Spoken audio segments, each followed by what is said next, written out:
Framer just dropped something mind-blowing. Now you can build fully interactive, customizable, code-based components right inside of Framer using AI. We're talking about countdown timers and number tickers and text glow animations, animating paths, bringing in functionality that you could never do before on your own. I've been playing with this new AI workshop feature, and I'm gonna be honest, it's like having my best developer buddy sitting right next to me at all times and implementing those things right into my Framer project.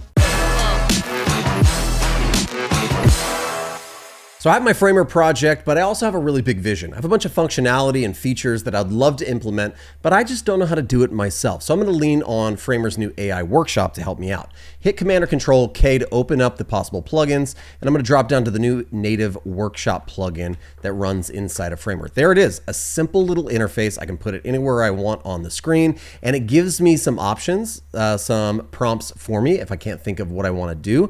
I can also jump over to their website over at framer.com/workshop, and this has some other good ideas for me. I can see I have some text glow effect here, or I have like a number counter or a scrambler, maybe even like a tilt card effect, this back and forth comparison card. I like this a lot. And you can grab any of these and hit the little thing, and you get the prompt that you can copy to bring that glow effect right back into Framer. Pretty cool. I'm sure this resource, all these assets are gonna grow. People are gonna be sharing theirs like crazy on Twitter. I'm gonna share some too. Let's dive back into the project. I think let's start with a pre-made one here, like a scroll progress bar.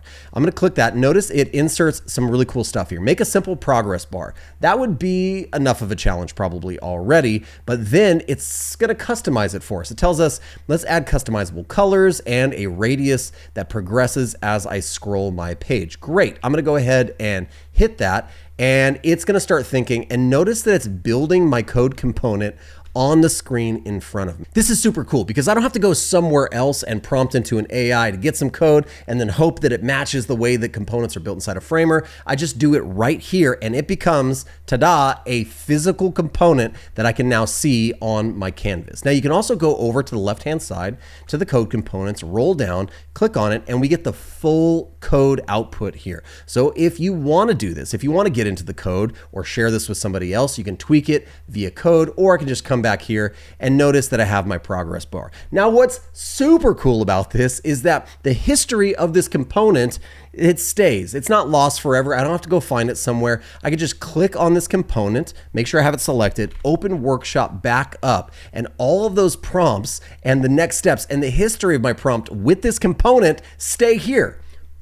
They're right there waiting for me. I don't have to figure out where to go. It's just happening right here on the component. This is how AI should work, dude. This is how it should be. No going other places, figuring things out, hoping that it works, but getting it done right here. Notice that it offers me some next steps. Maybe if something doesn't look right, maybe I want to customize the bar position or display a scroll percentage or add something else to it. We can do that. But the coolest thing is the moment that you create one of these components, I can just drag it into my project. Why don't we bring it in here? I'm going to put my progress bar up above everything else. And then I'm just going to make sure that we have it positioned the way that we want. So I'm going to make sure this thing is fixed.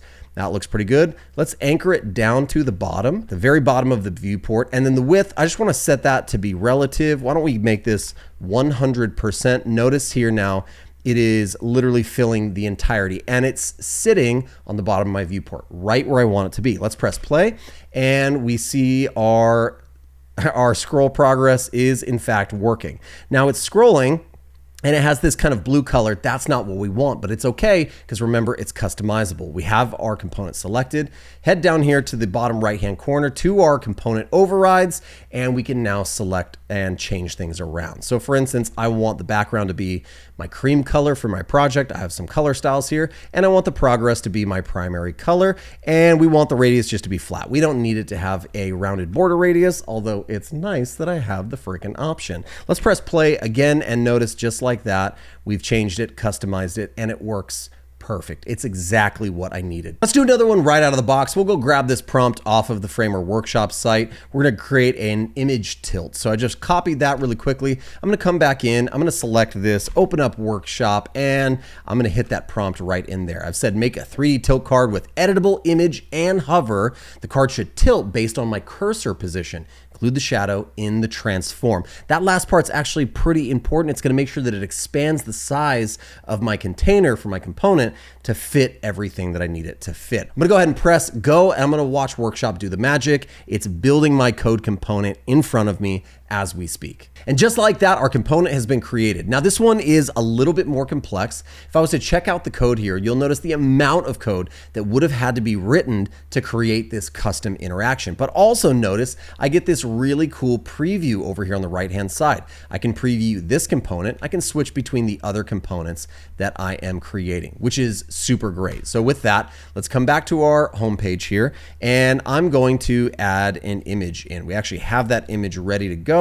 So now we've popped that in there. Why don't we just cut that out, and we're going to paste it in, get rid of our stock image because that one's boring.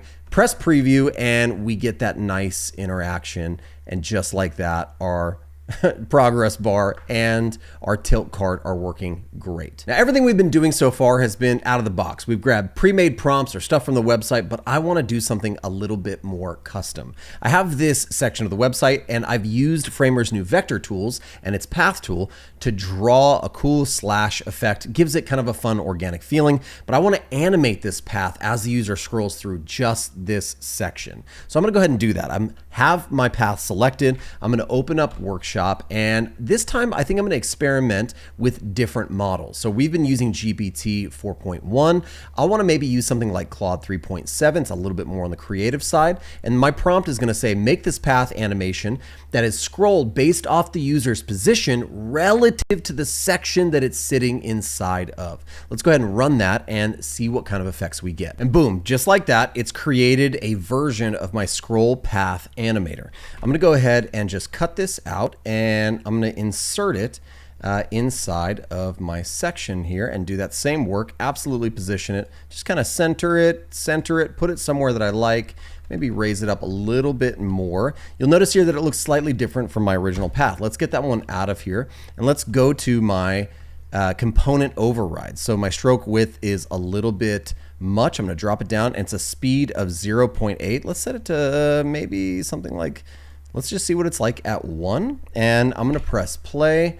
And as I scroll down and I get to that section, we get a really cool animated path that moves through. But again, note that the animation isn't happening until the section gets in view of the viewport. So that's great. Just place it exactly where I want, and that looks so incredibly cool. If you want to work with this project template, you can find it inside the DesignChamps community for absolutely free. I'll leave a link down below in the description of this video. And if you enjoyed the video, make sure to leave a thumbs up, subscribe to the channel. I do lots of videos about design, development, and Framer, so make sure you ring the bell, stick around so you know when another video comes out. Hope you're having an amazing week designing amazing things, making amazing things, and leveraging rad AI tools to build stuff for you. We'll see you in the next one.